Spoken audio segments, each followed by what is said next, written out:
This is the Detroit Sports Podcast Network. Hey everybody, this is Freddie Cohen of ESPN Radio. When I'm not talking about breaking news or breaking news on ESPN Radio, I'm always a fan and listen to the Detroit Sports Podcast, and so should you.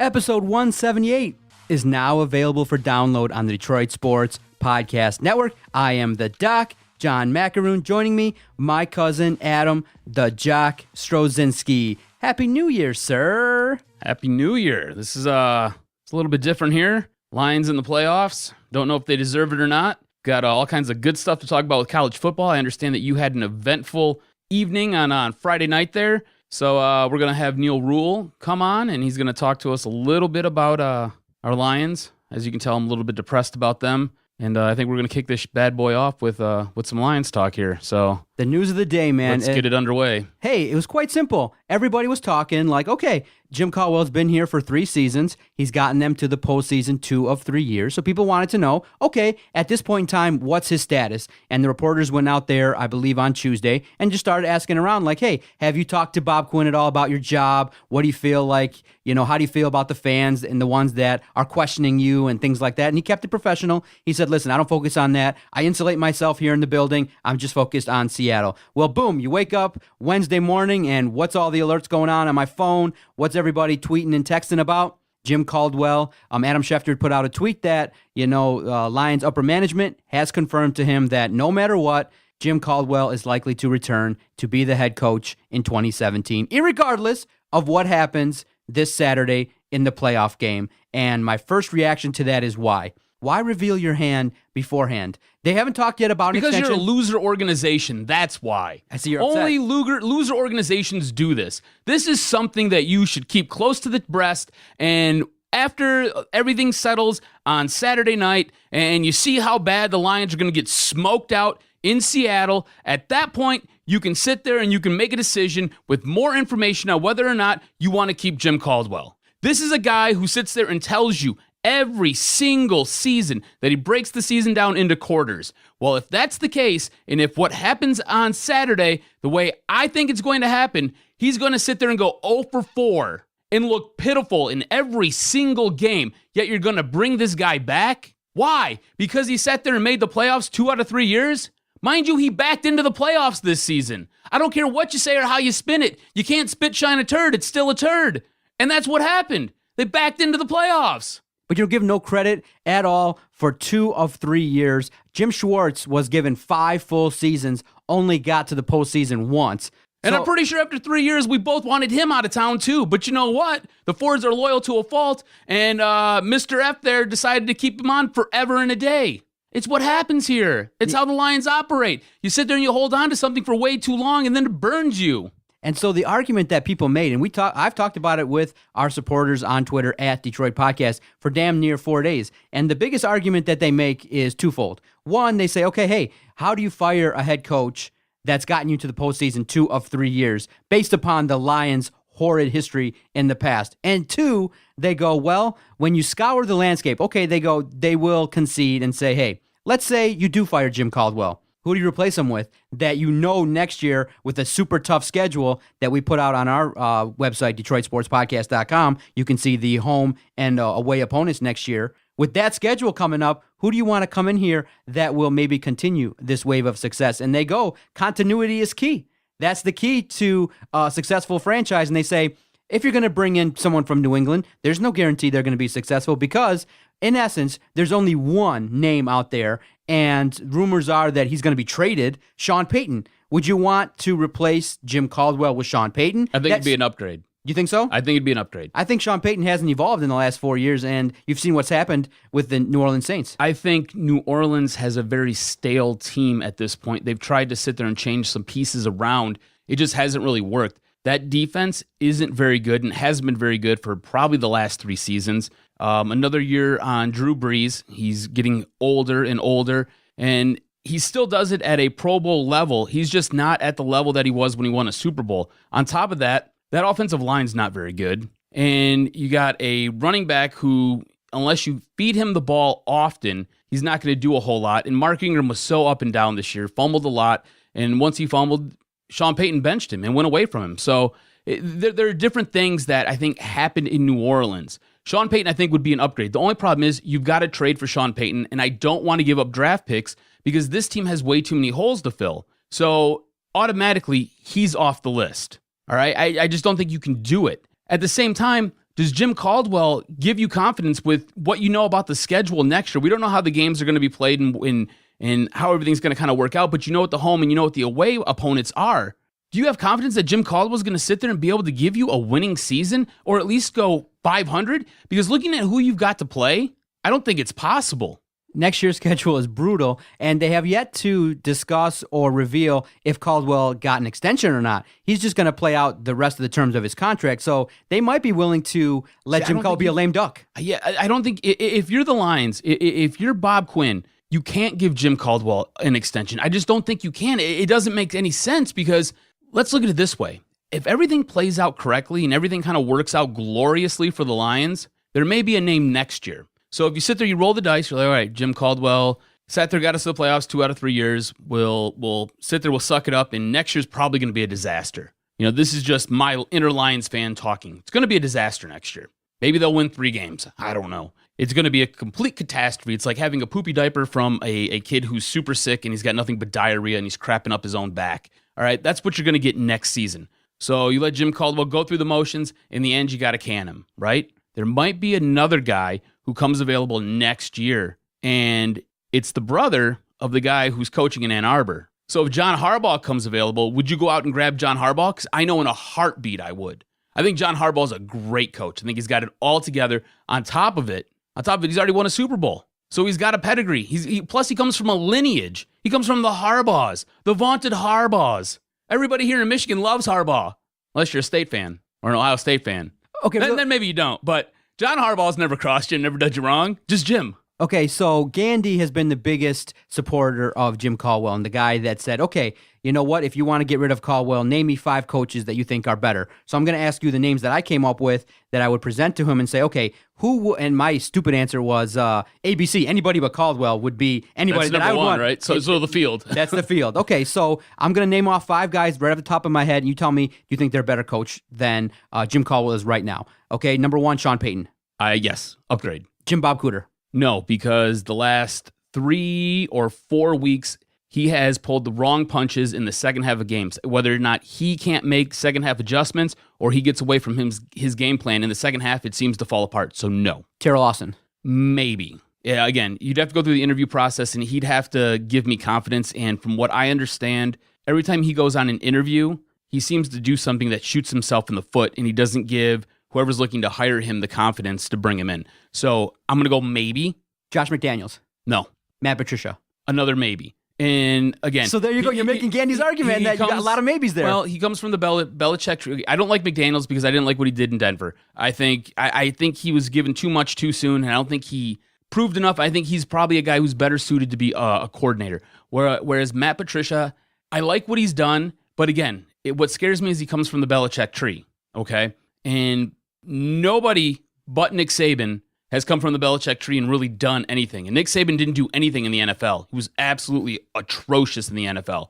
In college, he's great. But nobody has been able to come from the Belichick tree and actually do anything as a head coach. So when you sit there and you start talking about, can this guy do this? Can this guy do that? And he comes from the Belichick tree, I automatically get nervous. See, right now, as we're speaking, there aren't too many options, and the 2 best ones are Sean Payton and John Harbaugh. So your argument is pretty much straightforward in that they have no real significant threats out there to come in here and take you to the Super Bowl immediately. And I believe Bob Quinn and the Fords are pretty satisfied with what Jim Caldwell's done. You got to look at it from their perspective. Their perspective is, as we sit today, Jim Caldwell has taken this team and has kind of stabilized the organization, gotten them into the postseason, obviously gets along well with the quarterback, and that's key too because obviously they've discussed this with Matthew Stafford in terms of, hey, how do you like this guy? How do you like working with him? Does this seem like a good fit if we're going to extend you for 10 years? And by all accounts, there's nobody saying bad things about Coach Caldwell, but the argument that you and I are making and anybody that's rational would say is,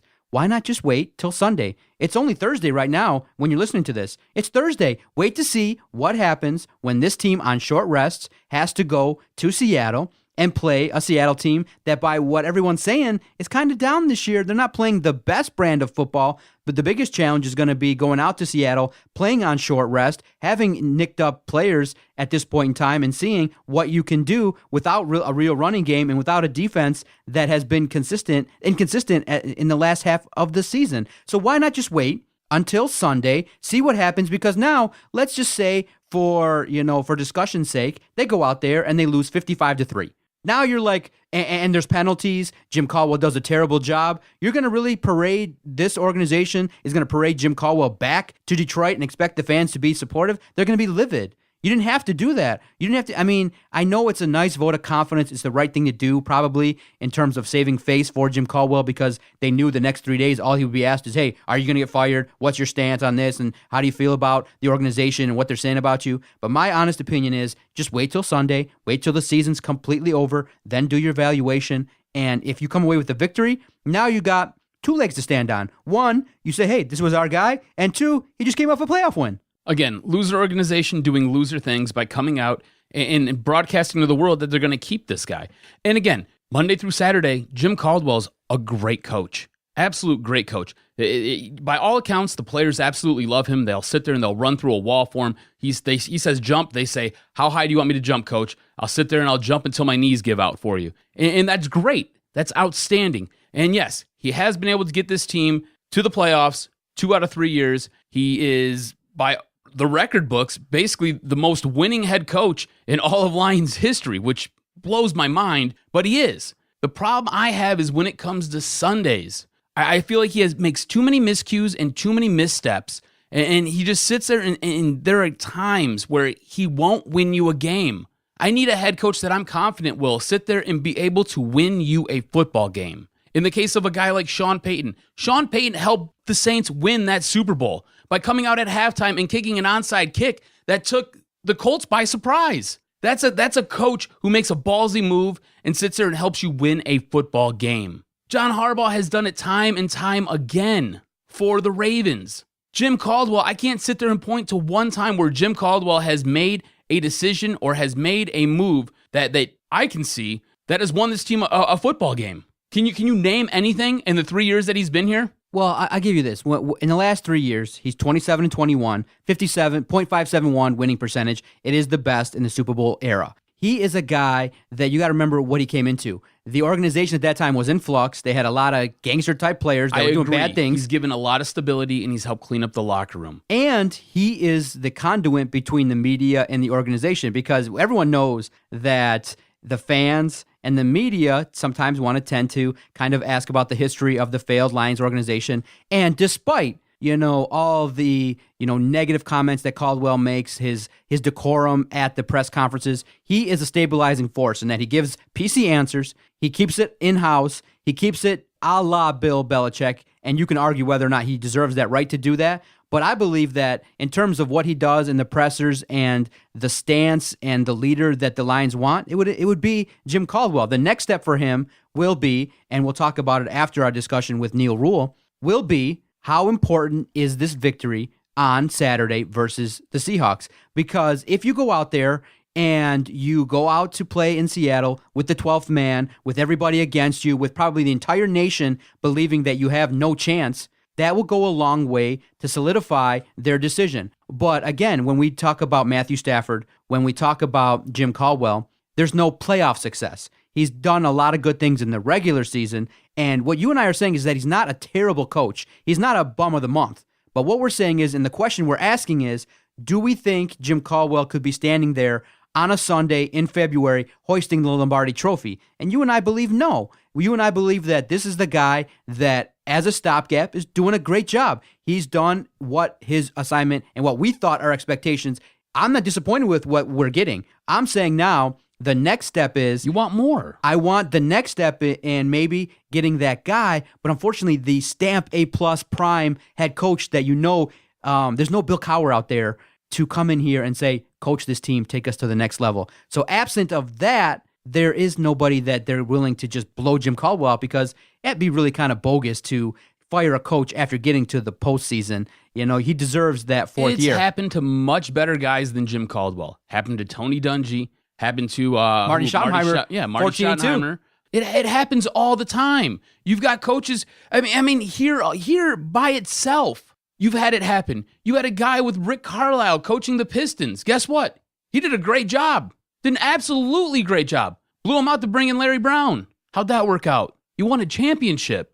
But you haven't yet to name, other than the two that are small outside chances of coming here, you've yet to name anybody that will come in here that you say, yes, will win a Super Bowl. When Bob Quinn took this job, do you not believe that he had a list of at least 6 coaches that he wants or that he likes?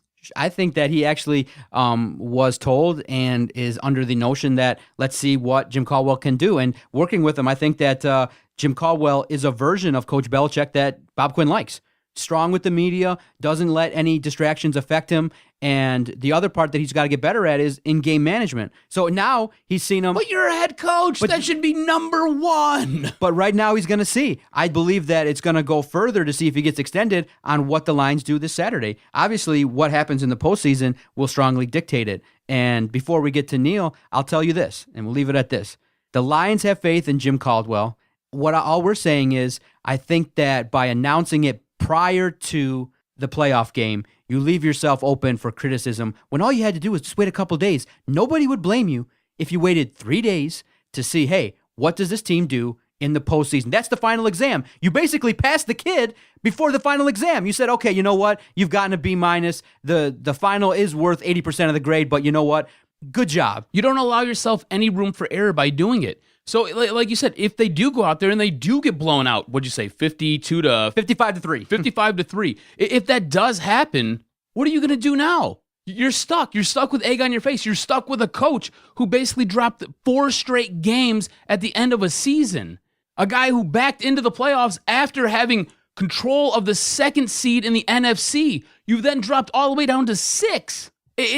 It's what bad organizations do. And, you know, if it was Bob Quinn who did it, I'm even more upset because my hope was Bob Quinn coming in, being able to sit there, put a new spin on things, was able to take this team in a different direction, and yet you come out and you make the same loser mistakes that the Lions have made for years. All right, we're going to take our first time out, come back, we'll have Neal Ruhl, play-by-play voice for the Oakland Golden Grizzlies. He'll be on the line, and we'll definitely continue this conversation about the Detroit Lions. Stay with us on the Detroit Sports Podcast Network.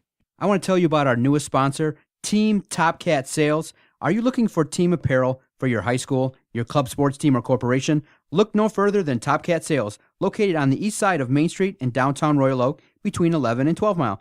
Through founder and former University of Michigan QB John Wangler's leadership, Top Cat Sales has developed a tradition of selling and distributing custom Adidas team apparel with the highest quality and best service. Get your organization, school, or club team all in with Adidas today by going to TopCatTeamSales.com. That's TopCatTeamSales.com. Also, follow Top Cat on Twitter at Team Top Cat.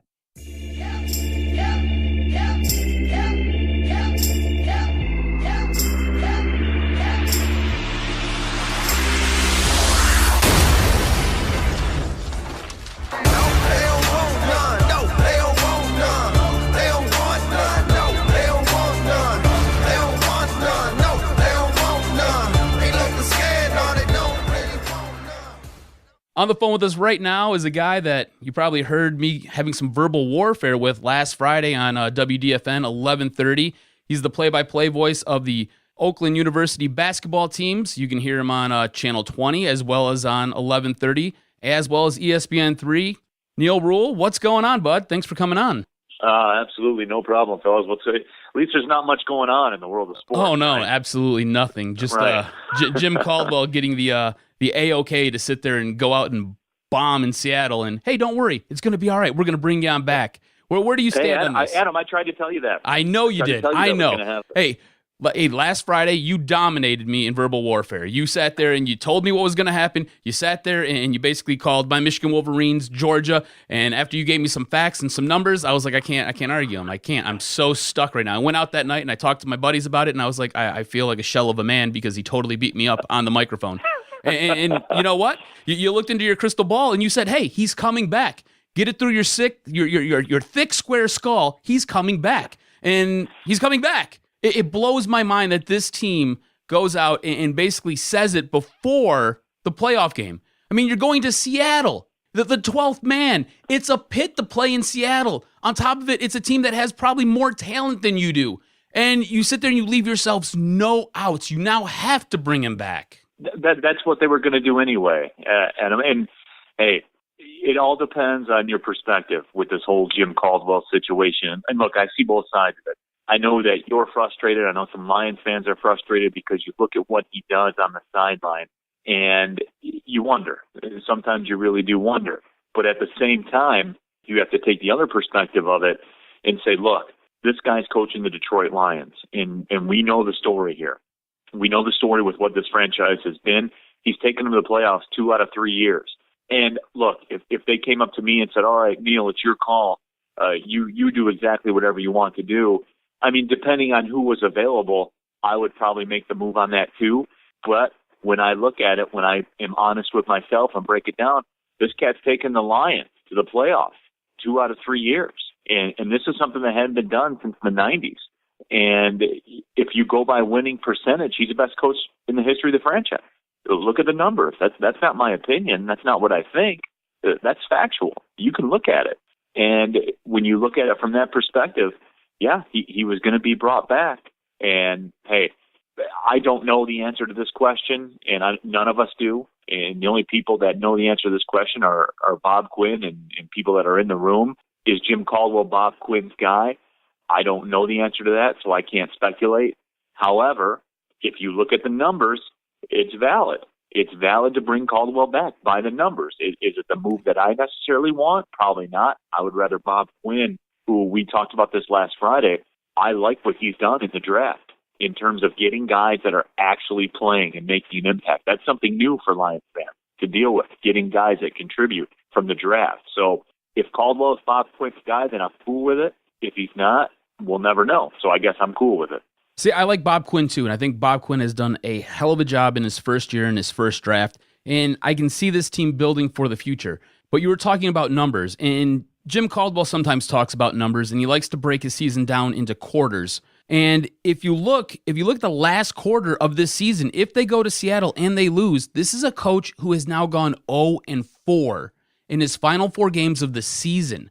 How do you justify that? It makes absolutely zero sense to me for this organization to come out so early before this game has even taken place. John proposed a scenario where they sit there and they go to Seattle and they basically get shelled 55-3. I don't think it'll be that bad, but if it is that bad, how do you turn around and look at your fan base and say, hey, this is our guy. He's done great things. Hey, we made it to the playoffs 2 out of 3 seasons. It goes back to that loser mentality that this organization has. This is one of the only organizations that has a banner hanging in their stadium for a playoff appearance. A playoff appearance! Well, hey, as I said to you on the radio, if you're starving to death and someone throws you a cracker, it's the best cracker of all time. So for the Lions fan base, this is all you got. And this is all you got. And look, I know, and I said this before, I'll say it again, and this is weird to say, and even when I hear myself say it, I step back and say, Neal, how can you say that? But the Lions' success or failure for this season was determined not by them. It was determined by the Redskins losing to the Giants, and that got the Lions into the playoffs. And for me, that's good enough for me right now. And I put it on Matt Stafford in that game against Green Bay. I put it on Matt Stafford. He didn't get the job done. He didn't play as well as Aaron Rodgers. And I know that he's not going to say it. I know the Lions people aren't going to say it. But the finger has an effect. Look at the numbers before. Look at the numbers after. It's indisputable. It's not coincidence. And, hey, they had a tough road, no question about it. And they played some very, very good football teams. Boy, the Giants look like they're rounding into shape rather nicely, as they always do. When they get in the playoffs, usually they go to the Super Bowl. So that Giants team is a good team. We all know that Dallas, obviously, is a very good football team. And the Packers are a good football team. And they're not on the Packers level yet. And I'm not saying that they were. I was just saying that one time, if you're Matt Stafford, you have to rise up and go above the fact that they don't have a running game. Because they don't. And go above the fact that their defense maybe overachieved this year, which they did. I was looking for Matt Stafford one time to rise above that, get that win, say, hey, I handed you a division title with no running game, with a defense that is way overachieved and generally a lack of talent on this football team, and I delivered you a division title. He didn't get that job done, but away they go. They have another opportunity, and no, they're not going to win in Seattle. And I'm not climbing out on any limb there. I don't expect you guys to go, wow, you heard it here first. Neal said they weren't going to win in Seattle. No, nobody's going to breaking news. Yeah, breaking news, a hot take. No, they're not going to win in Seattle. And I'm okay with that. They got in the playoffs. I'll take that. However, I am disappointed when 3 weeks ago you were 9-4 as a second seed in the playoffs, controlling your fate to have a bye and a home playoff game and be 60 minutes away from the NFC Championship game. Yeah, because at some point, you have to rise up and win these games. You can't just beat the Bears and beat the Vikings and beat the Colts and all these non-playoff teams. And at the same time, the Lions don't have to apologize for getting in the playoffs. They don't, because you're in. And there are a lot of other teams that would want to be in. And if you're in, the New York Giants have proven once you're in, you have a shot. However, they don't have a shot because of the level of talent that they have. So it's funny because I'm bitterly disappointed. I say it was a pseudo collapse. The only thing that stopped it short of being a full-on collapse was the fact that Washington lost and the Lions got in the playoffs. But I'll take it as a Lions fan because Bob Quinn's got another draft coming up in April. And if he replenishes the talent level to the degree that he did off the last draft, then you have to be excited because they're going to continue to add pieces. More importantly, they're going to add cheap pieces because Matt Stafford finna get paid. And there is no other alternative. Whether you're on the Matt Stafford train or not, you can't deny it's the only alternative. Now, Neal, everyone's been debating what's been going on with this Lions football team versus opponents that are playoff caliber. At this time, as we sit, they're 0-5 this season versus teams that are going to participate in the postseason. And when we watch games versus Dallas, versus Green Bay, versus the Giants, they're in the game for the first half, but it seems like over the course of 60 minutes, they're just not as complete or don't have the talent roster in order to win games against big opponents. What are you observing? Why is it that this Lions team can compete for 30 minutes but can't take it to the next level and win games versus good opponents? You said it. They're not as talented. I mean, life comes down to that in all areas of life. If we have my mailman may be a great mailman, but he might not be as talented at doing the job as your mailman is. So you get your mail in a more efficient manner, and he just does a better job. There's nothing that can be done about it. The Lions don't have the talent that these other teams have. Bob Quinn gives me some hope for probably the first time in a long time. And again, I'm a guy. Show me. I'm not one of these people that are about, well, it'll get better just because there's somebody different. There are tangible things. And I've said this to Lions fans that I've talked to on radio shows, in the streets, sitting having a drink at a local establishment, wherever. I've always said, show me. I have no reason to think that it's going to get any better. And it didn't for the most part. With Bob Quinn, there's a reason. There's a tangible reason. I know it's one draft.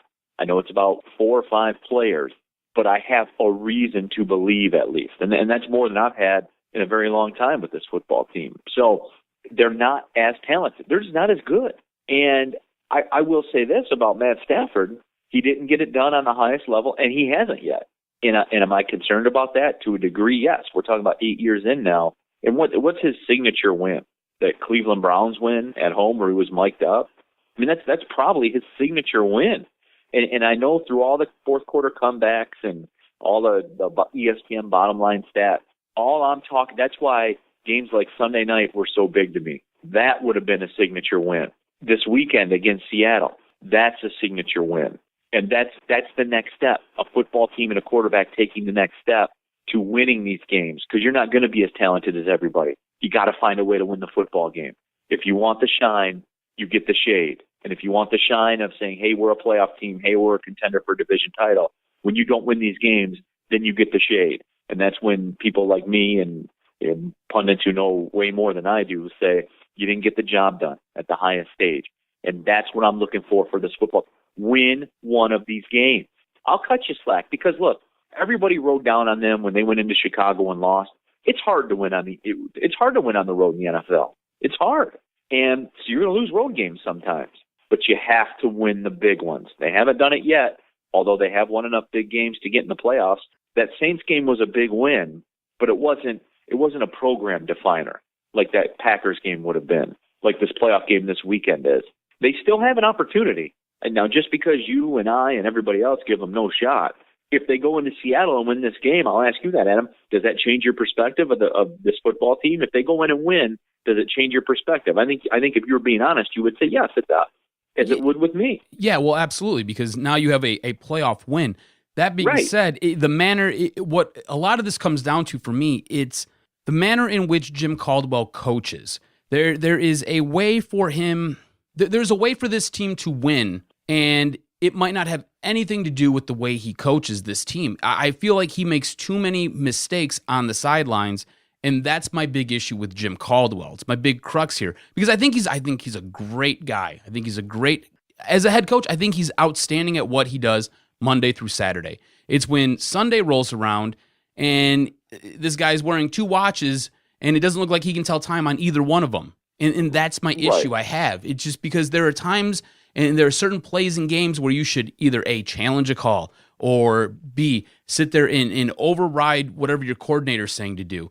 I mean, a huge issue for me the last 2 games is the way Zach Zenner's been utilized. And whether that's a Jim Bob Cooter call or a Jim Caldwell call, you're sitting there and you're running the ball great the first half, and then you sit there and you go away from it the second half. And you know what? You get blown up in the second half. If you can run the ball in the first half, why not run the ball in the second half? Why go away from it? Why shy away from something like that? So if I'm Jim Caldwell, my big issue is, hey, if Jim Bob Cooter's saying we should pass here and the run's been really effective and the down and distance dictates that we should be able to run, I'm going to run. I'm going to override my coordinator, and I'm going to call a run play because I'm the head coach. When it all comes down to it, it all falls on me. I'm the head coach. I've got to make that play, and I've got to be the one to be able to stand up to my coordinator and sit there and tell him, no, you're doing it wrong, and you're part of the reason that we're probably losing these games in the second halves. No, and I understand that, and I'm not saying that you're wrong. However, I will say this, that when you look at Zach Zenner in his game, he got 20 carries in the game. I mean, it's not like they fully abandoned him. The Green Bay Packers made adjustments, as the Dallas Cowboys did. And if you want to be critical of the play calling and the use of Zach Zenner and stuff like that, I understand it. But in that Dallas Cowboys game, they used the Cowboys' aggressiveness against them. And they ran Zenner right at those in spots that were bringing the heat and that were looking to disrupt and make big plays and tackles for loss in the backfield. The Cowboys made an adjustment to it and shut it down in the second half. We were both in agreement that these teams are more talented than the Lions. So when they make an adjustment, obviously they're going to have the upper hand because they're more talented. And Zach Zenner, bless his heart, I know everybody loves him, and I like Zach Zenner too. I'm a fan of him and all those types of things. Hey, Bennett says he's the greatest white running back out there, so... He did say that. I didn't know that was an award, but maybe the NFL will add it to the postseason awards. They should. Yeah, bless his heart. He's a guy out of South Dakota State, and he runs hard. And I know that there have been some big time players that have come from small time schools, but what are we going to remember from Zach Zenner this year? Assume they lose to Seattle. What are you going to remember? What's going to be the moment you remember? The fumble against the Giants. That's what everyone's going to remember. Unfortunately, the good half of running the football goes by the book. These are good football teams with more talent than the Lions that made adjustments in the second half and were able to take Zach Zenner out of the ball game. So, and look, I know that you want to point to coaching and things like that, but Greg Kampe has told me this many times, and I've been around a lot of coaches and a lot of sports. Their saying is, it ain't the X's and O's, it's the Jimmies and the Joes. So when you have more talent, you're going to be outcoached more often than not. Neal Ruhl, voice of the Golden Grizzlies on TV20, ESPN3, and 1130 WDFN. We'll get you out of here on this. Now, everybody is assuming at this point in time that the Lions are going to go out to Seattle and probably lose. But in the case that they do go out there and perform and walk away with the victory, what will it take for them to come back and earn that second playoff victory? I will say this. If ever you're going to go out to Seattle and play the Seahawks, it's this year. And I can't point to one particular thing because I don't watch a ton of Seattle Seahawks football, but I will say this: if ever you're going to go out there and play the Seattle Seahawks, this seems to be the year. It's not vintage, and look, they're 7-1 at home, and that's where they're playing this football game, at home. They've struggled on the road. There's no doubt about it, but they don't look the same to me. They don't. It's not the Legion of Boom, and it's not. It's so hard it's so hard to score on them because that hasn't been the case. Even in their wins, they've given up points, especially as of late. The Seattle defense will give up points. They gave up 38 to the Packers. I mean, they played the Rams and shut them down, but who doesn't? And the Cardinals got points. They scored 34 on them. Even the 49ers got 23 points on them. So you can score on this Seattle defense. I know that's not the traditional way of thinking. And Russell Wilson has struggled in the playoffs as of late. They have Super Bowl appearances, but all that's been in the past. And they are beatable. I will say that. They are beatable. I was surprised, and again, I talk about this for entertainment purposes only. In Las Vegas, I believe they opened up as a 7.5 point favorite. That's been bet up to 8. I was surprised that wasn't a double-digit line. I was surprised that wasn't around 10. So that leads me to think that the Lions might be capable of hanging in. And here's the thing, too, about the postseason, and this is in all sports, be it NBA, college basketball, college football, pro football, baseball, whatever. When you get in the playoffs, these games shrink. And what I mean by that is you leave your guys out there longer. You substitute less. You leave your playmakers out there. And you tend to see the cream rise to the top because the best guys are out there for longer because this is it. If you're gonna go down, you're going down with your best guy. So it's that old adage, when you're playing on the road, just hang around there. And the longer that the Lions can keep this thing close, the more doubt that creeps in to the stadium, more pressure on the other team. Because I will say this, and I think we can all agree, the Lions are going out there right now with total house money. Nobody expects them to do anything. They just expect them to go out, get crushed, and that be the end of it. So they are playing with house money. The longer they can hang around, and it's the old adage on the road, if they can survive the onslaught in the first quarter, because everybody will be fired up because it's the playoffs and Seattle has a high level of expectation. If you can survive that initial onslaught, stick around, dare I say even maybe have a lead at halftime or at least be tied, the more pressure you create, the more mistakes Seattle will make. So I don't have an X's and O's thing for you because Seattle's more talented. That's all I can say is hide behind cliches and hope for the best. Follow Neal Ruhl on Twitter at Neal Ruhl. Definitely check out the Oakland Golden Grizzlies. They're doing some great things this year. Now, before I hang up, I just got to know. Adam was on WDFN. I made the recommendation when you were chatting with him. What did you think? Oh, no, yeah, I had a great time with Adam. It was a lot of fun. And anytime I could get Michigan fans cornered, I'm all for that because they don't like dealing with truth. They don't like dealing with fact. And then when they have that, when the light bulb finally goes on in their mind, it's a great day for me. And I got those messages from Adam, and I saw the tweets afterwards.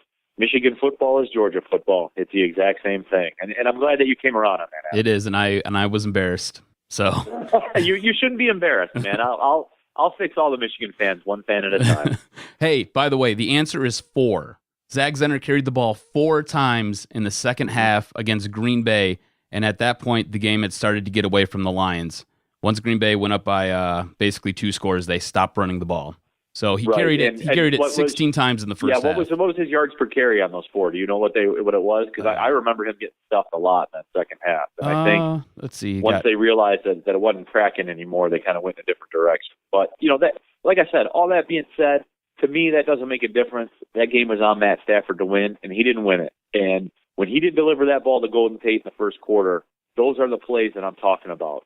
You can't tell me that they hung in there when they didn't take advantage of plays like that. That ball, if he delivers that ball to Tate, he scores a touchdown. That place is rocking. They're up 7-0, and it's totally, totally different. It just is. So, again, that if you want the shine, you get the shade, and he didn't get the job done. And I'm a Matt Stafford believer, and you have to pay that man his money, to quote Teddy KGB. You have to. There's no alternative.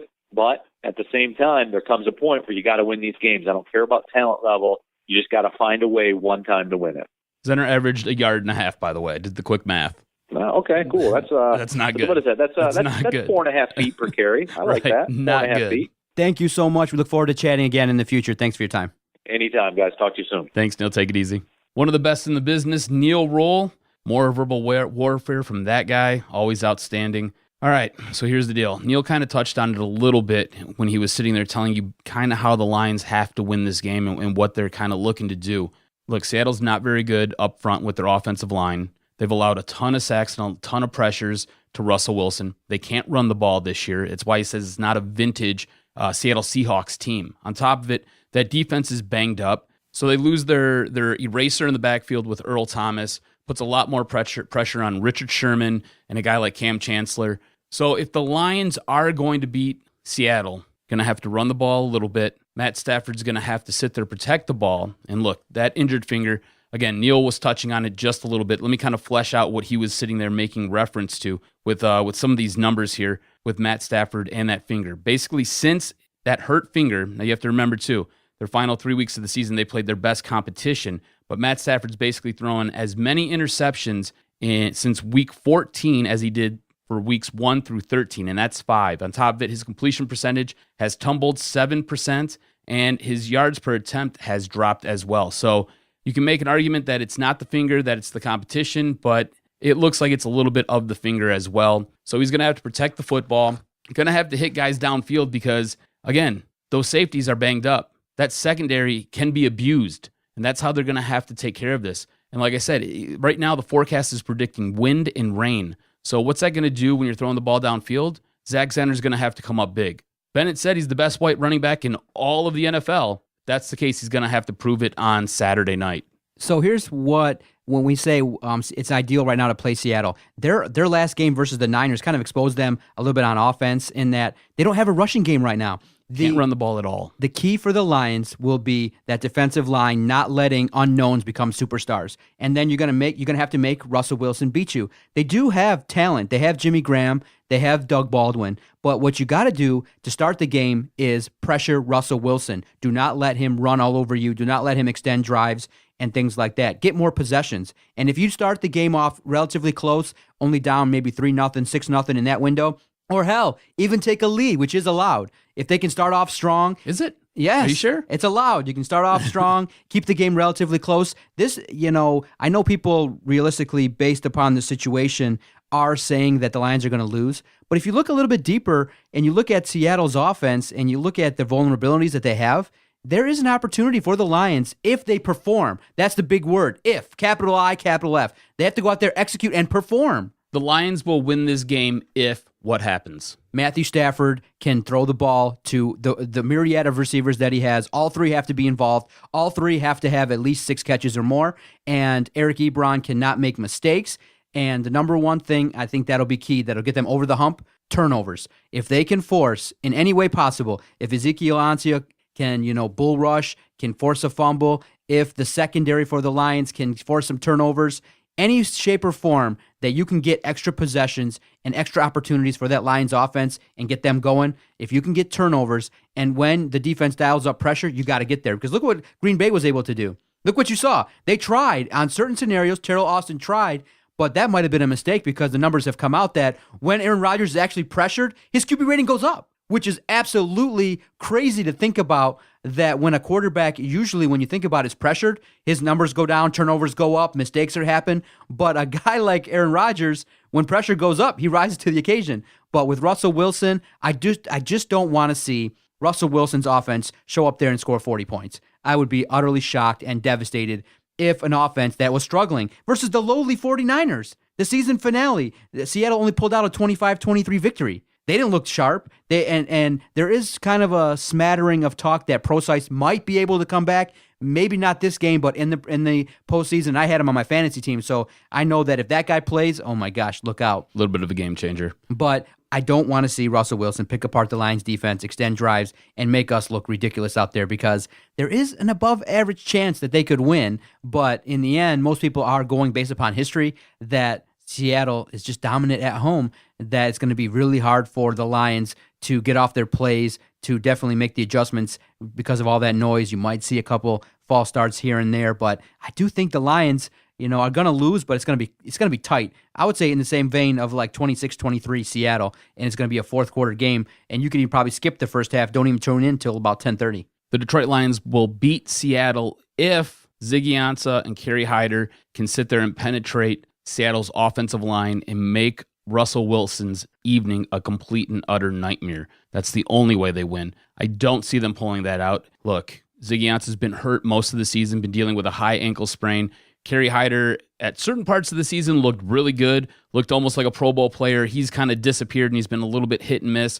The rest of that defensive line struggles at times. I don't have a ton of faith in anybody else along that defensive front. I just don't see them having enough gusto to sit there, go into Seattle, play against the 12th man, play against all the talented pieces that Seattle has. You name some of them. Jimmy Graham, you've got Doug Baldwin. They've got guys and they've got playmakers out there that can do things. Yeah, they can't run the ball, but that just means they can lean on their wide receivers and their tight ends that much more. And who's killed us the most this year? Tight ends have murdered us. I just don't see the Lions sitting there coming away with victory. If I got to put a number on it, I think Seattle will score 34 points.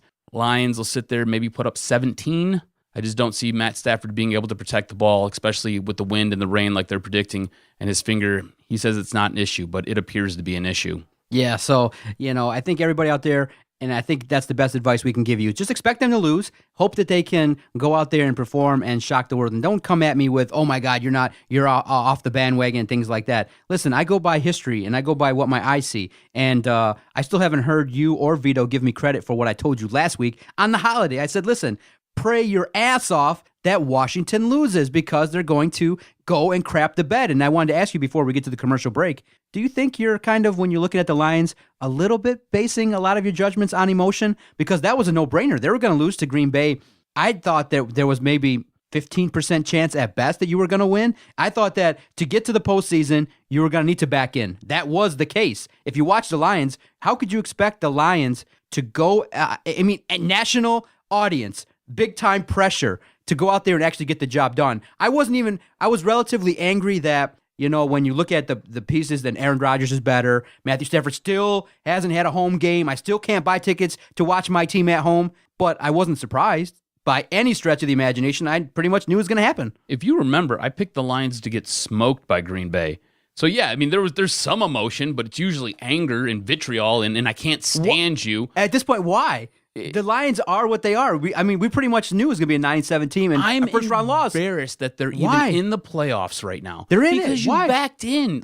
I feel like you don't deserve it. If you can't go win a game totally to disagree. put yourself in there, you backed in. Hey, and I just so they shouldn't go. They should save the money. No, look here. Don't go to Seattle. Here's the thing, right? You get in, you got a chance, right? You got a chance. You got a chance. So it might be a snowball's chance in hell, but you got a chance. So deep down, I want the Lions to win. I'm a Lions fan. I am. But I'm angry. I'm hurt. I don't understand why you keep doing this to me. And I keep coming back season after season, hoping it's going to be better. And sometimes it's really good. A lot of times it's shit. I keep falling into tables, and I don't know why. And I'm tired of falling into tables. Listen, I want a divorce, I think. I don't know. Expect the worst, hope for the best. It's a great attitude to have. I feel like my blood pressure has risen maybe 5 points this year. And I've been, relatively calm. I'm like, what's going to happen. What's going to happen. I can't do that. Like, I'm either in or I just shut it off, man. Like, and either even you jump in the fire or just jump out. And here's the thing. And even when I shut it off, I'm still following along on my phone, just living and dying with my updates. I can't help it. I honestly, I can't. It's like they're my drug. The Lions are my drug, and I just can't. I can't quit them, man. I can't quit them, and it hurts. I hate it. It drives me nuts. I'm gonna be all in on Saturday, and I'm gonna want them to win.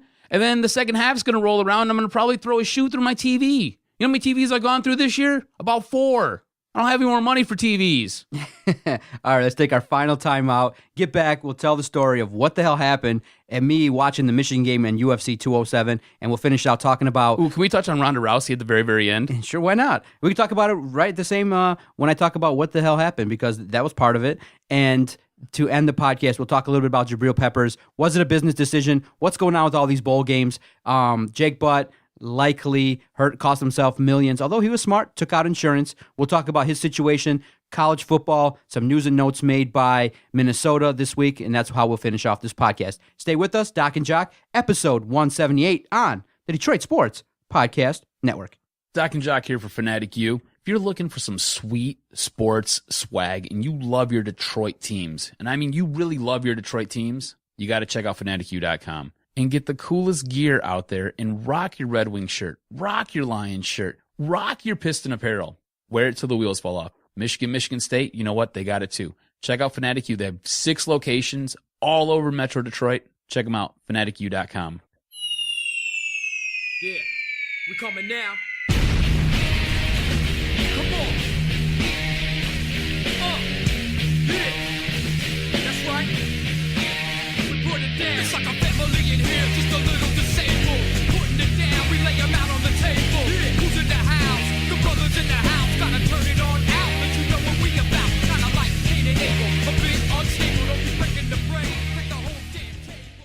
All right. Thanks, everybody, for staying with us. Thank you for hitting the download button.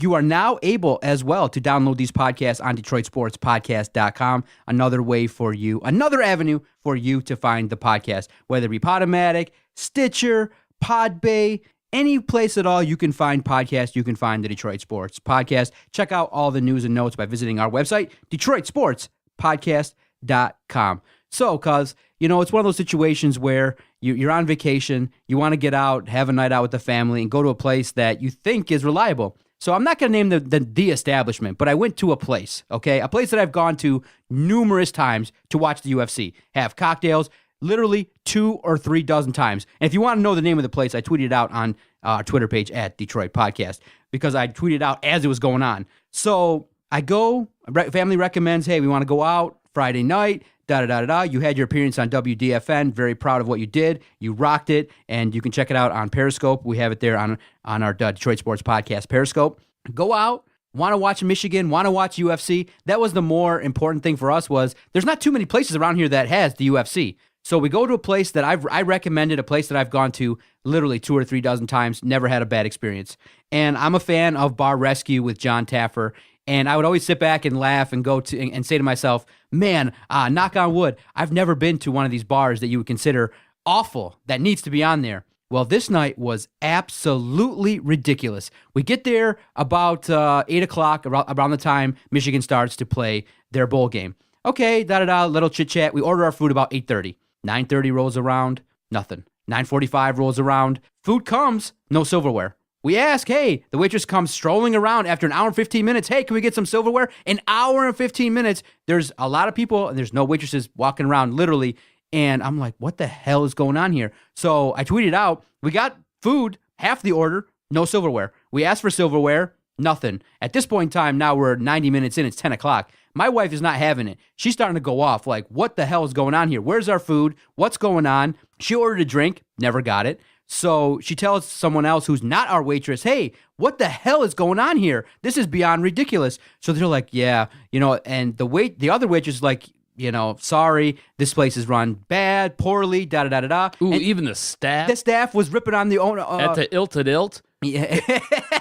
And are sitting there bearing it. And what was hilarious was then it just got significantly worse. They give us shots to kind of placate us, 2-3 rounds of shots. They're like, listen, I'll get you whatever you want. I won't even ring you up. Okay, fine. So was this the manager or a waitress? No, a waitress. So oh, at this point in time, this is my wife's 3rd request to talk to the manager. He doesn't come. 4th request, my wife's like, get him out here. I want to talk about what's going on. Meanwhile, 2 other people that we knew came over and said, this service is terrible. We're leaving. We're out. They bounced. So other people had mentioned how bad it was. So it gets hilariously worse. They bring out... This is the one near your house, right? Exactly. I know right where it's at. Yeah. I had an awful time when I went there as well. So this was last summer after golf. So it gets hilariously worse. They bring out the first order again. The order, they bring... The guy to my left got his order twice. The second time was wrong. So he was like, this is crazy. We don't know what's going on. The person to my right got their salad order twice. Then finally, at about 10:15, now we ordered at 8:30, we got our food, right? So we get our food. All of a sudden, my wife orders gluten-free. So she goes, there's not supposed to be a bun. The guy to my left just takes it. Goes, okay. He takes it. They go out. He eats for free. He gets a burger and fries for free. They go out and bring her back another one. They bring out the order a 3rd time to the guy to my left and right. Okay, now here's the best part. Our honesty was tested. At the end, the waitress is like, "What did you guys order?" We're like, "What?" She's like, "What did you guys have?" So we wonder what was going on. Why did the food take so long? She never put in the ticket. So they actually brought out the guy to my left's order 2 to 3 times. They brought out the wrong burger, which we got for free. We got 5 rounds of drinks for free. Did you get charged anything? So my wife yelled out at the top of her lungs, "I'm not paying more than half for anything." So in essence, we literally ate. I wouldn't have even paid it for half. I'd have just walked out. Yeah, but like you can figure it out. And just leave. Yeah. So in essence, we kind of tallied it up. The normal tally, if they had just been normal with 4 drinks, what we were doing would have been about $160 for about 7 people. We walked out of there paying $55. Well, good for you. Much better than me because I'd have sat there and I'd been like, you know what? I'd have left $5 on the table and I've been like, make it work. They were just bringing out food randomly. They brought it out wrong. We got food for free. And I'm thinking to myself, why is the wait staff, if you're going to complain, why would you complain about the staff when you could just do a good job, hustle, you're going to get a tip? Why are you complaining about the place when you cost yourself literally $50 in tips because of the awful service that you provided? And my wife was livid. She actually left a Yelp review on there. You actually see her face. And I was like, honey, and so people were leaving. And I looked at the Yelp reviews. They've been bad the last few months. I was like, I never had that experience because it was always smooth. And I was shocked at how bad it was. And the manager never came and talked to us. He just wanted to placate us with giving us free drinks. But see, that's the worst right there. But I was like, it was so packed. I'm wondering, is this place going to just be open and have bad service? Was it a bad night? It leaves you going, what the heck happened? It was literally a shit show. It was literally, they were bringing out food and the waitresses would go around and be like, come into our table. I could have said yes to literally 5 different orders. They would say, onion rings, you got onion rings? I could have said yes, they would have brought it. I could have, the waitresses were walking around aimlessly. It was the craziest experience I ever had. And people were messaging me as I was tweeting out there, yeah, it's common for this place. I was shocked. I don't go there What was your anymore. experience, quickly? Pretty something similar. Just you no sit there, service and bad? You order your food, and then it takes forever for it to get there. And then when it gets there, it's not what you ordered. You order a drink, you might die of dehydration before it gets to you.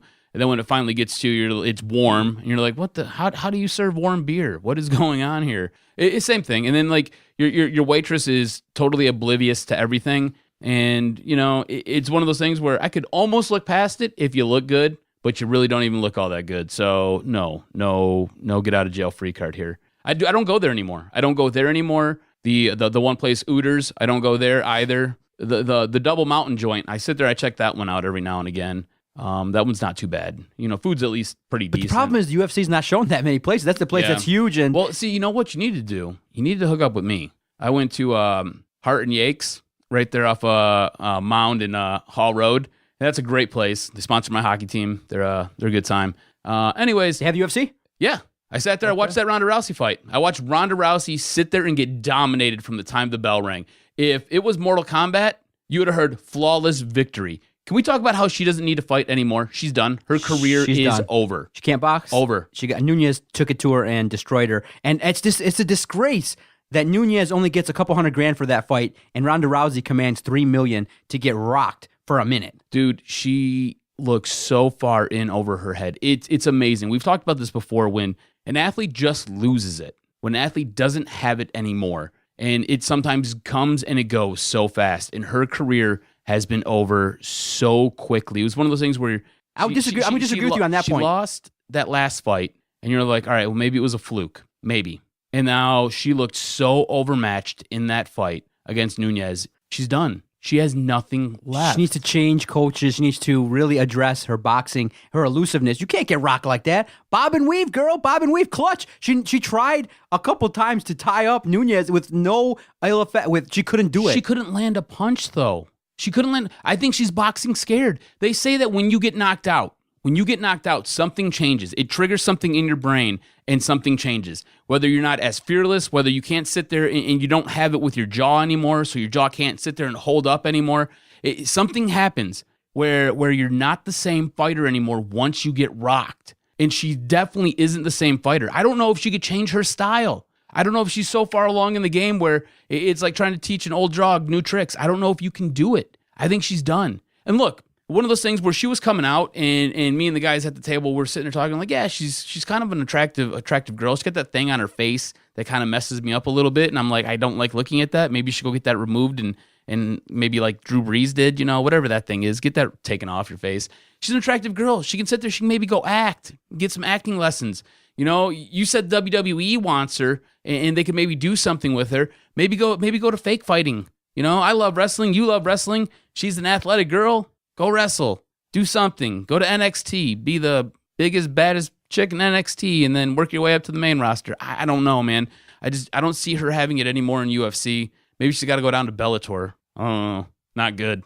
I don't think she got it, man. I watched that fight and I was sitting there rooting for her so hard. I was talking so much trash to my wife because my wife's Brazilian and the one chick was like, Rhonda Rousey about to work over some Brazilian chick. And she's like, shut up. And I thought for sure she was going to handle some business. didn't happen at all. She's done. It was, her career's over. It's unfortunate. Yeah, she does have to do an overhaul of her coaching. She can't box. She was not able to take her down or defend any of that. And Nunez, oh my God, she's a beast. She's amazing. She's going to probably hold on to that title for a significant period of time. My one buddy thought she was a little boy. He was like, who's that little boy fighting that girl? I was like, no, it's a chick, dude. He was like, ooh. Well, after complaining, I do feel significantly better. But at the bar, we were also watching the Michigan game, and the news that broke really sent shockwaves in the bar. A lot of people were grumpy in that Jabril Peppers did not play.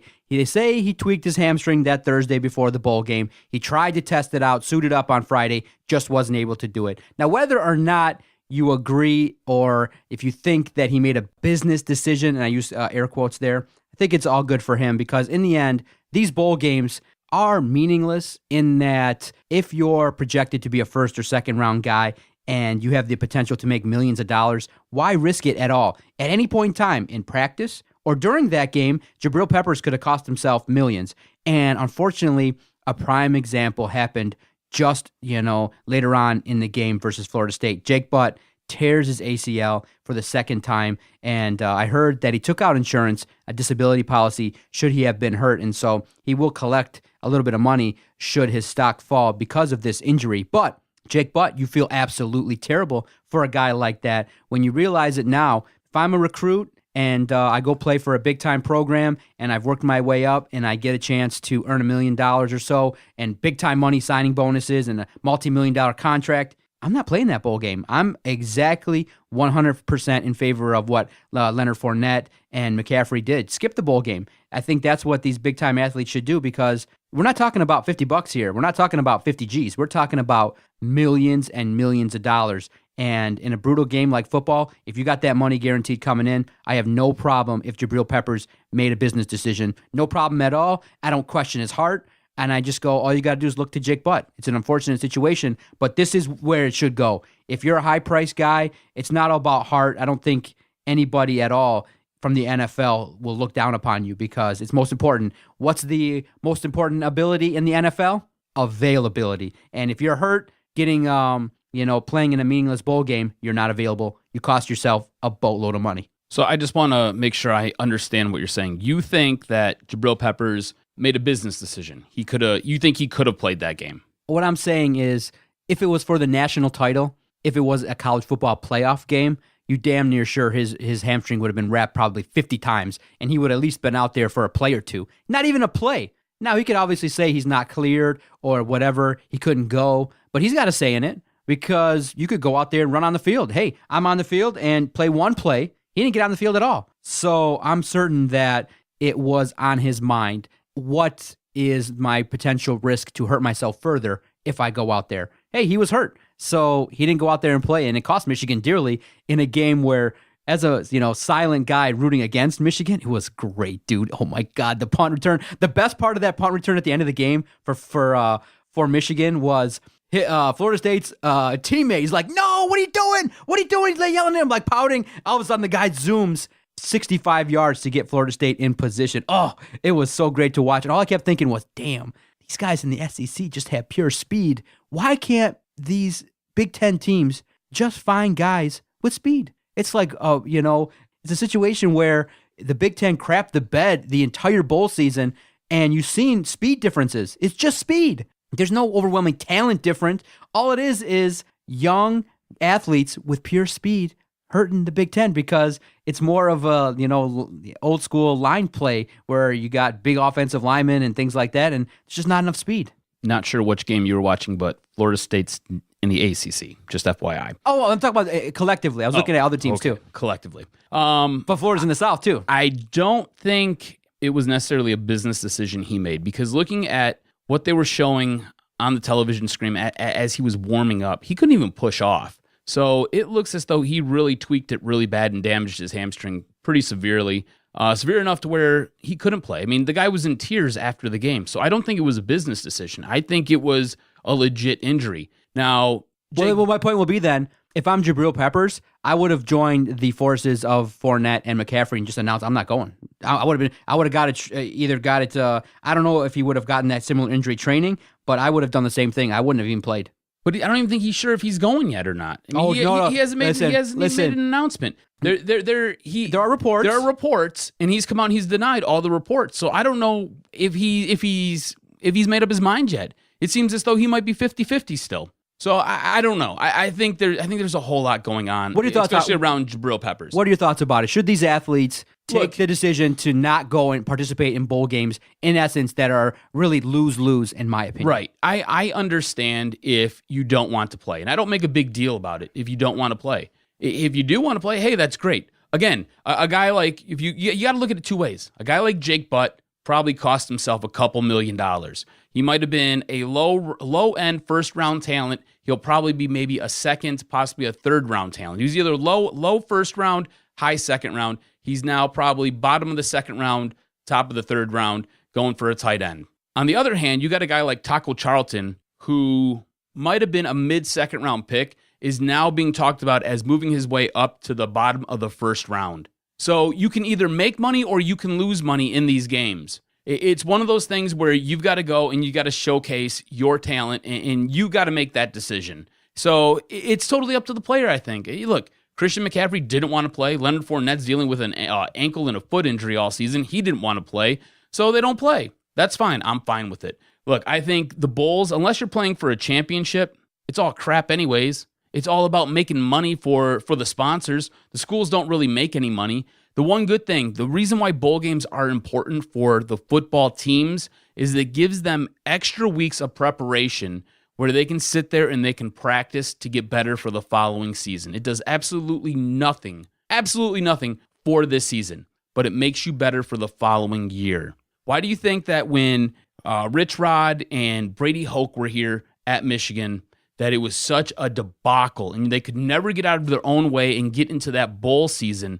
And the team always looked like absolute crap. On the other hand, you had Michigan State rocking and rolling, and it seemed like every single year they just sat there and got better and better and better. It's because they were building off of things that they were working on during that time period where they were preparing for bowls. And that's why it's important for the football programs. But bowl games cost all the colleges money. Unless you're playing for the championship and you're bringing in millions upon millions of dollars, it's costing your school money to sit there and send the team, house the team, feed the team, bring the band, sit there and have to buy tickets, because what you don't realize is every single school has to buy at least 50% of those tickets and then sit there and work on selling them off, whether it be to the alumni or to the fan base or to whoever. So it does nothing but cost the schools money. The only important factor is it gives you extra weeks of preparation to sit there and something to build on for the following season. That's it. What are your thoughts about all these bowl games? Because a lot of people are commenting that there's too many bowls, a lot of empty seats in some of these lesser bowls. Really, when you have a playoff, what it does is it marginalizes the other bowls. There have been some good games, and a point that I heard, I think on Mike and Mike, was a very excellent point. Why are games like the Rose Bowl, why are games like the New Year's Six played after the semifinal? It should be all the bowl games played up, wrapped up, done by the second, then start the playoff. That way, you're not having, these bowls marginalized. You get more people maybe to pay attention. It should be a culmination up until who's going to be crowned the national champion. So they do it kind of backwards. My opinion, I've only watched, the one bowl game I went to, the Quick Lane Bowl, and I watched the Rose Bowl, and I watched the Ohio State game. Other than that, I've basically not paid attention to these bowls at all. You watched more bowl games than I did. I only watched the Michigan game. That was it. And I watched the Michigan game, but that was drinking and having fun. I had no vested interest in anything that went on. There are way too many bowl games. Too many. Way too many. And you seen it last year when they were basically making up rules to get teams that had less than 6 wins into bowl games because they had so many bowl games and not enough teams that were eligible for them. So they were like, oh, well, if you have a student athlete, if your student athletes average this much of a GPA and you only have 5 wins, go ahead, you can go play. And it was just them making up rules to sit there and try to facilitate their sponsors. Way too many bowl games. I think maybe you have, like you said, you sit there, you build it up to you have your semifinals, then you have your finals, and it's all a culmination of those 2 games. If you want to have bowl games, you keep the big, major, important ones. You keep the Rose Bowl, You keep the Orange Bowl. You keep The big Cotton Bowl, Yeah, the Cotton Bowl. Sugar Bowl. You keep the Sugar Bowl, even though I think the Sugar Bowl is one that can kind of go by the wayside, whatever. If any of those bowl games that could probably get blown up, it's probably that one. But you keep those, and what you do is you find a way to sit there and validate. If you have conference championships, you validate the loser of your conference championship. So in this case, Michigan probably wouldn't have played in a bowl game this year because they didn't go and they didn't play. But Penn State did, so Penn State would go and play. And if you got to fill out more teams after that, you sit there and you go and you find the best team in the next conference or whatever it is, and you sit there and you fill it out that way. But way too many bowl games. How many do we have this year? Like 49, I think? There were some bowl games with teams with 5 wins. Yeah, absolutely ridiculous. You can't even get teams that have 6 to qualify for all You these have bowls. a losing record and you're going to go play in a bowl game? Who wants to see that? It's bad football. Yeah, it's unfortunate. Some before we get out of here, some quick news and notes in the world of college football. You hear Minnesota fired their head coach, and rumors are swirling that they could reach out to PJ Fleck from Western Michigan, a guy that had an amazing season, kind of put Western Michigan on the map this year. Unfortunately, they lost in the Cotton Bowl. A lot of people did expect it, but you think PJ Fleck stays at Western, or should he trek over to the squad that plays in the West in the Big Ten? Minnesota. Now, if Minnesota reaches out to PJ Fleck, I think this is a perfect landing spot for him. He's done a lot of great things at Western. His profile, I don't think, will ever be higher than what it is right now. On top of it, he gets to go to a conference that is considered more elite than the MAC. It's the Big Ten. He gets to sit there and go to the side of the conference that you can kind of win in. Minnesota can win in the Western Conference. Your really only competition is Wisconsin and Iowa, maybe Nebraska. Minnesota last year, 5-7, 9-4 overall. This is a team that can win. The issue here is he has ties to the old coaching regime. So whether or not PJ Fleck wants to make this move and move in to sit there and take over the Minnesota job kind of is up to him. And there's nothing coming out, no reports that even Minnesota wants PJ Fleck. But I think it would be a perfect landing spot for him to go to sit there and kind of move his profile on up the ladder and to sit there and get that next big job. Look, Minnesota is not Purdue. One place you don't want to go coach is Purdue or Rutgers, maybe even Maryland, you can make the argument. Minnesota is a solid landing spot for PJ Fleck, and I think he could do a lot of really good things. On top of that, I think he makes the West that much stronger if he does go there. Ooh, PJ Fleck, got it. It's a guy that has an opportunity to do some big things. I wish he kind of would stay and maybe elevate Western Michigan to the likes of a Boise State and maybe even try to get them to a big-time bowl in terms of maybe even getting them to the playoff. You never know. But the way they look at it is teams outside of the Power 5 just have really logistically no chance. I mean, he went undefeated, but in the end, you have to beat people. You have to play other teams, and it's just one of those things that's really hard because who's going to want to schedule Western Michigan? Now it's going to be great. Next year, Michigan State plays Western again, and it'll be another chance for Western to maybe even take down Michigan State. But it's really hard for programs like that to elevate themselves because, one, teams don't want to play them so that you don't get that strength of schedule. And when you do go undefeated, you don't really get respected because then you go out to the Cotton Bowl and you lose to Wisconsin. Do you think he needed that win bad? He needed that win. Do you think Western has a legit shot to ever make it to the college football playoff? No. Because look, you would have to sit there. See the size difference of oh my God, the size difference. Oh yeah. The difference between Wisconsin and Western was very obvious there, and it was one of those things where I think if Wisconsin played a much better game, they would have destroyed Western. Here's the thing. If you're Western Michigan, that means you've got to go schedule one team from the SEC. Yeah, you got and it can't be a cupcake. It's got to be somebody who's a mid-caliber team. So you got to go schedule someone from the SEC, schedule somebody from the Big Ten, and then maybe even schedule somebody from the Pac-12 or any other conference Big 12, out there. yeah. So it one of those things where it would be brutal.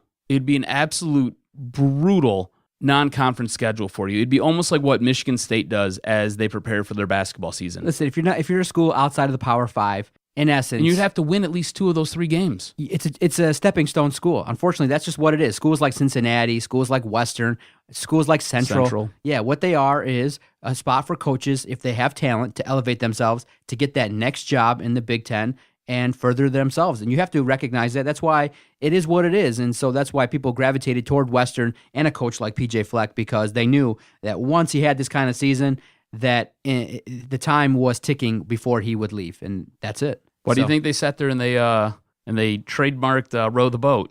You can't take that anywhere. That's staying in Kalamazoo forever. Great podcaster to kick off the year. Thanks to Neal Ruhl for helping us stay objective, trying to be realistic about the Detroit Lions. I'm looking forward to Saturday. I'm looking forward to seeing what is going to happen with these Detroit Lions. I'm not giving them like 0% chance of winning, but I think the odds are low that they're going to walk away with a victory. But in the end, watch the game. I can't wait for Saturday, 8:15 Eastern. Check out the Detroit Lions versus the Seattle Seahawks. A statement game. No other way to put it. They got to go out there, handle your business. Matthew Stafford, Jim Caldwell, that Lions offense and defense, whatever storylines you're gravitating to, fine. But in the end, they got to get on that plane with a victory. No other excuses needed.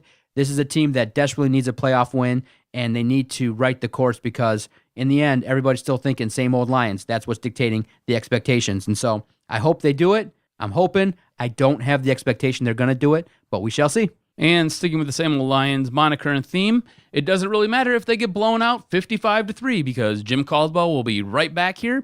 And you know what? Good luck next season. For a self-serving purpose, there might be some good in that maybe, just maybe, in the cosmos, there might be an opportunity for the Doc to meet Mr. Jim Caldwell. So we'll see what happens. You never know. Good luck with that. Let me know how that works out for you. Oh, no doubt. My goal will be just to get a 3-word answer. Check the report. I'm not going to answer that. Oh, boy. If he answers more than 3 words, I'll be very happy. You never know. Maybe I'll get a one-on-one with Jim Caldwell. Good luck. I'll play him the audio of you screaming and ranting for his job. You should. He'll be like, that's just noise. That's just That's That's just Dungeon of Doom mentality. Yeah, absolutely. Because you make me crazy. For the Jock, Adam Strozinski, I am the Doc, John McEnroe. You've been listening to Doc and Jock on the Detroit Sports Podcast Network. See you next week. Go Lions. This was locker room talk. Second dick. Sorry, Detroit. Didn't quite work out. And all I can say is Detroit Sports Podcast scores. I hear voices in my head. They counsel me. They understand. They talk to me.